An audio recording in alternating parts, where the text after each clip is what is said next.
कार्तिक मास का 15वां अध्याय। जय श्री राधे कृष्ण। शिव का रूप बनाए कर आया दानव जान, पार्वती तक्षण वहीं हो गई अंतर ध्यान। नारद जी बोले, शिव जी के गण वीरभद्र को गिरा देखकर भय से चिल्लाते हुए शिव जी के पास गए।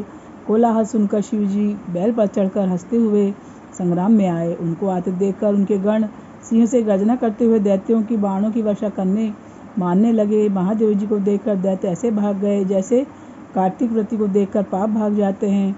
जलंधर अपने दैत्यों को भागते देख बाणों को छोड़ता हुआ महादेव जी के ऊपर दौड़ा। निशुंभ, अवमुख, कालनेमी, बलाहक, खंग, रोमा, प्रचंड, घस्मर इत्यादि उसके साथ थे। शिवजी ने अपनी सेना को बाणों से ढका देखकर दैत्यों के बाणों को काटकर अपने प्रचंड बाणों से उन्हें व्याकुल कर दिया और अनेक दैत्य पृथ्वी पर गिरा दिए। उन्होंने खाट बाण से बलाहक दैत्य के सिर को 2 टुकड़े कर दिए। घस्मर दैत्य को फांसे से बांधकर भूमि पर मार गिराया। कुछ दैत्य बैल के सींग से मारे गए। शेष असुर ऐसे भागे जैसे सिंह पीड़ित हाथी भागता है। फिर क्रोधित जलंधर वज्र के समान शब्दों से युद्ध में शिवजी से बोला, हे जटाधर, अब तुम मेरे साथ युद्ध करो। नारद जी बोले, यह कहकर जलंधर ने महादेव जी पर पहले एक साथ 70 बाणों से फिर अपनी गदा का प्रहार किया। महादेव जी ने हंसकर अपने बाणों से उसके बाणों को काटकर उसकी गदा के टुकड़े टुकड़े कर दिए। फिर क्रोध करके फरसे से खड़ग रुमा का शीर तथा ध्वजा छत्र काट दिए। वह आयुधहीन होकर जब मुष्टि प्रहार करने को बढ़ा तो शिवजी ने बाण मारकर उसको एक कोस हटा दिया। जलंधर ने शिवजी को अधिक बलि समझकर उनको मोहित करने वाली गांधर्वी माया रची। फिर क्या था, गंधर्व अप्सराएं गाने और नाचने लगे और मृदंग बजाने लगे।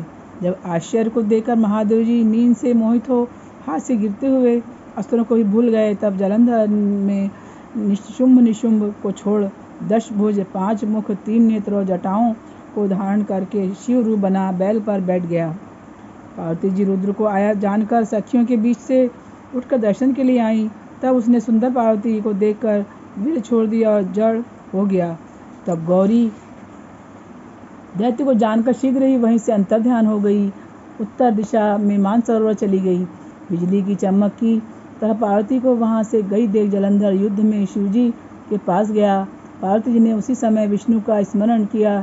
सोई विष्णु के ने पास आकर उन्हें दर्शन दिया। पार्वती बोली, हे विष्णु, जलंधर दैत्य का किया दुर्मति का कर्म क्या आपको नहीं मालूम है? श्री भगवान बोले, जैसे वह तुमको छलने आया है इसी प्रकार हम भी उसकी स्त्री के साथ छल करेंगे, क्योंकि उसकी स्त्री पतिव्रता होने से वह मारा नहीं जा सकता है। नारद जी बोले, विष्णु भगवान यह कहकर जलंधर के नगर को गए और रुद्र गंधर्व समेत युद्ध में स्थित रहे। दैत्य की माया हटने पर शिवजी को बोध हुआ। महादेव जी ने क्रोधयुक्त हो जलंधर पर चढ़ाई करी। तब उस दैत्य ने भी शिवजी को बाणों की वर्षा से ढक दिया। 15वां अध्याय। श्री कृष्ण अर्पणम अस्तु। तप तपेसी लप लपेसी तुमको तुम्हारा तप को फल, हमका हमारा व्रत को फल। नानो मोटो चंदन मोटो गौरी पुत्र गणेश मोटो। जय श्री राधे कृष्ण सीताराम।